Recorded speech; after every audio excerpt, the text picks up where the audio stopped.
여기에 루이스 엘리케 감독이 레알 마요르카 시절 이강인을 발전시킨 하비에르 아기레 감독을 언급하며 화제입니다.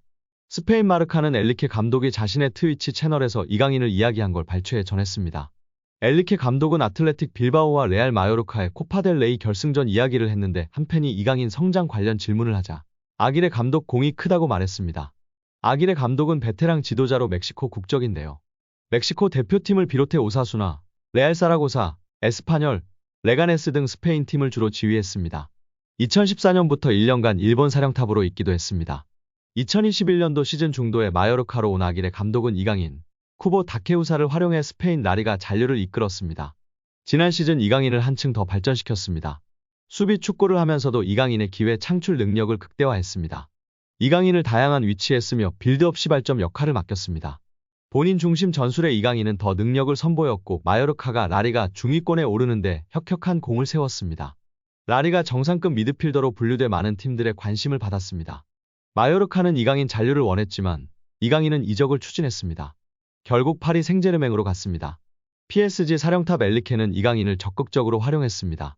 이강인은 우측 공격, 중앙을 오가면서 PSG의 귀중한 옵션으로 자리매김에 활약하고 있습니다. 엔리케 감독은 이강인을 보면 마요르카의 아기레 감독 위대함을 보여준다. 아기레 감독 덕분에 이강인이 많이 성장했다. 이강인 공격 능력은 매우 좋은데 수비적인 부분을 배울 필요가 있다. 이어 이영표 위원은 이강인 선수가 재능은 기본적으로 있었겠지만 훈련과 노력이 없이는 만들어질 수가 없습니다. 또한 이강인 선수의 강점은 드리블도 있고 시야도 있고 정확한 왼발킥도 있고 터치가 굉장히 강점이 있다고 생각합니다. 멀리 볼 수 있는 능력은 킥이 자신 있는 선수들이 자연스럽게 보여주고 나타낼 수 있습니다. 어떤 선수들은 드리블을 잘하는 선수는 자기가 드리블을 보여주고 싶어하고 패스를 잘하는 선수는 패스를 보여주고 싶어하기 때문에 좋은 킥, 멀리 보낼 수 있는 킥이 장점인 선수는 자연스럽게 시야가 넓어지고 시야가 넓은 것처럼 보여지게 됩니다. 어린 선수들에게 멀리 보라, 시야를 넓혀라 라며 가르치기보다는 좋은 킥을, 멀리 찰 수 있는 킥을 가르치면 자연스럽게 시합에서 연습한 킥을 보여주려고 하기 때문에 시야가 넓어지고 넓혀진 모습을 볼 수 있다고 발언하였습니다. 이어 최근 프랑스 언론의 비판에 대해서도 이야기했는데요. 이강인을 향한 언론 비판은 일도 신경 안 써도 됩니다. 한국에서처럼 선수를 비난 잘하지 않는 문화가 아닙니다. 한국에서는 정말 엄청나게 큰 잘못을 저질렀을 때 비난하나 외국은 그냥 막 합니다. 그들의 문화이고 경쟁이라 신경 쓸 필요가 전혀 없습니다. 유럽에서도 크게 신경 쓰지 않는 편입니다. 거기에 일희일비할 필요 없고 비난을 받더라고 원래 그런다 생각하는 게 팬들도 선수도 좋다고 발언했습니다. 이어 이영표 위원은 이강인 선수가 수비할 때 압박이 안 된다는 단점이 있었는데 약점이라고 지적되던 수비 전환, 수비의 능력을 키웠다는 것이 정말 대단한 것이라며 치켜세웠습니다. 이는 특히 선수의 태도의 문제이기 때문에 이런 것들을 지적을 받으면 자기가 수비력을 키우는 게 아니라 나도 수비를 열심히 하는 척해야지 라는 선수가 있는데 이강인 선수는 진짜 수비를 하는 것이라며 극찬하였습니다. 특히 이런 태도를 갖고 있는 선수는 길게 선수 생활을 하고 겸손하기 때문에 대성하는 경우가 많다고 발언했습니다. 벤투 감독은 유튜브 채널 FC온라인과의 화상 인터뷰에서 대한민국 축구대표팀 시절 줄곧 외면했던 이강인을 카타르 월드컵에 발탁한 이유에 대해 이강인의 재능이 뛰어나다는 사실은 팬, 감독, 스태프 미디어 할 것 없이 누구도 반박하지 못할 것이다. 하지만 우리 코치진은 그보다 많은 분석이 필요하다. 재능만으로 판단해서는 안 된다. 이강인과 같은 열번 유형의 선수는 주로 공격만을 생각하고 수비를 고려하지 않는다며 솔직히 이강인을 월드컵 명단에 올린 건 월드컵 본선 직전이었다. 이강인을 월드컵에 발탁할지에 대해 확신이 있었다고 한다면 그건 솔직한 대답은 아닐 것이라고 월드컵 최종 명단에 이강인을 제외할 생각도 있었다고 털어놨습니다. 하지만 벤투 감독은 23명 명단에 이강인을 포함했고 이강인은 월드컵 조별리그 가나전에서 부메랑 크로스로 조규성의 골을 돕는 등 톡톡 튀는 활약으로 믿음에 보답했습니다. 벤투 감독은 이강인을 명단에 올린 중요한 이유는 그가 바뀌어서다. 마인드의 변화와 마요르카에서의 활약으로 월드컵 출전의 자격을 증명했다. 그는 마요르카에서 완전히 다른 선수가 되었다. 그의 변화를 이끌어준 중요한 두 사람은 본인과 클럽 감독 하비에르 아기레일 것이다.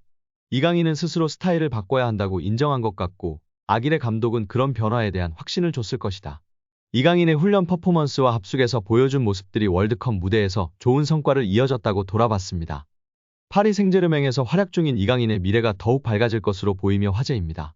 나세르 알켈라이피 PSG 회장이 어린 선수들이 주축이 된 팀을 만들겠다고 공언했기 때문인데요.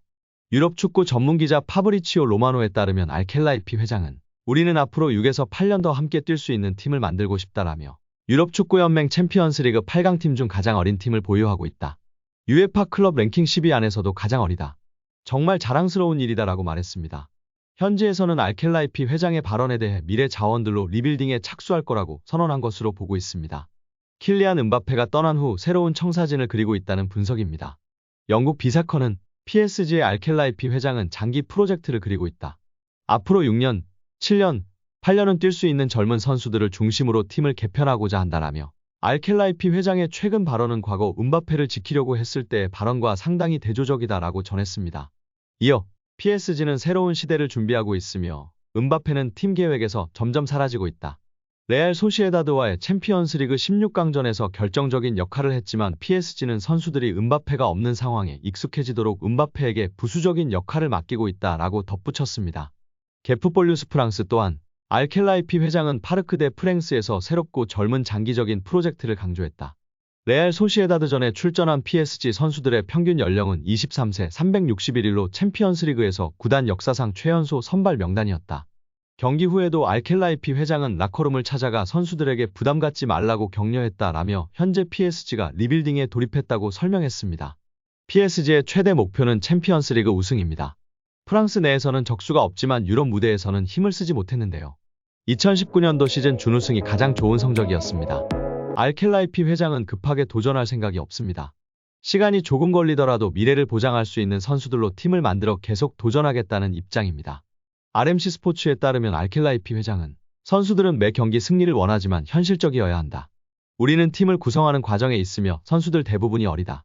새로운 팀을 만드는 과정이기 때문에 쉽지 않다라며 팀을 만들었다고 해도 선수들이 준비가 된 것은 아니다라며 충분히 기다릴 필요가 있다고 강조했습니다.